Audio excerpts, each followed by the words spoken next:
T'as jamais eu envie de faire un... Enfin, c'est la première fois que tu fais un épisode bonus? Non, c'est pas la première fois. Ah ouais? Ouais. Ah ouais, tu vois.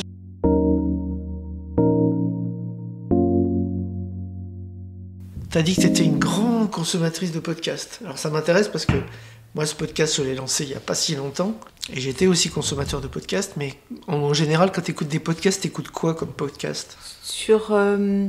Alors, je vais te dire, moi, je pense que comme je suis dyslexique et que je n'ai pas été diagnostiquée, mais je me suis diagnostiquée dyslexique. Parce que, par exemple, la lecture, j'adore acheter des livres, mais je ne les lis pas. Je les garde à côté de moi et j'ai envie de les lire, mais je ne les lis pas. Tu sais que c'est un nom, ça. C'est un syndrome dont m'a parlé Caroline Bongrand, qui est écrivain, qui est passée dans mon podcast. Ouais. Et ça s'appelle... c'est un nom japonais. En fait, t'achètes des livres. C'est ce qu'elle m'expliquait. Elle achetait plein de livres. Elle les mettait devant son lit, mais elle ne les lisait pas. Voilà. Elle en lisait quelques-uns, mais elle ne lisait pas à la hauteur de ce qu'elle achetait. Toi, c'est pareil. Eh ben c'est pareil. Et moi aussi, c'est un peu mon donc cas, j'ai une énorme bibliothèque, mais alors comme je te disais que moi j'aime chercher, donc c'est beaucoup sur le comment améliorer la hier.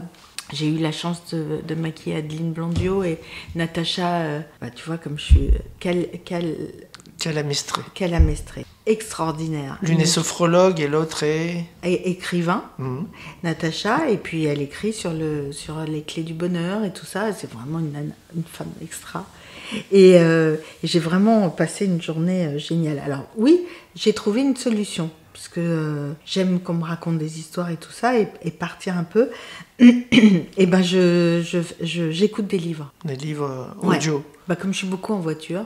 Ouais. J'écoute des livres audio. Les podcasts, c'est comment toujours tendre vers le bonheur, c'est-à-dire comment, tu vois, les solutions qui pourraient t'amener vers un bonheur plus constant. Donc tu écouteras, au-delà de ton épisode, tu écouteras Le bonheur c'est les autres. Voilà, évidemment. Et je le partagerai. Parce que c'est très important de partager. Moi, j'aime partager ce qui peut faire du bien pour tenter de faire du bien. Ce que je dis aux enfants, si chacun de nous, on fait du bien autour de nous, ça fait des petites flaques, et puis des petites gouttes d'eau, et puis à un moment, ça fait un lac, et puis après, ça pourrait faire un océan. C'est une très belle philosophie de vie. Merci beaucoup, Malka. Merci à toi.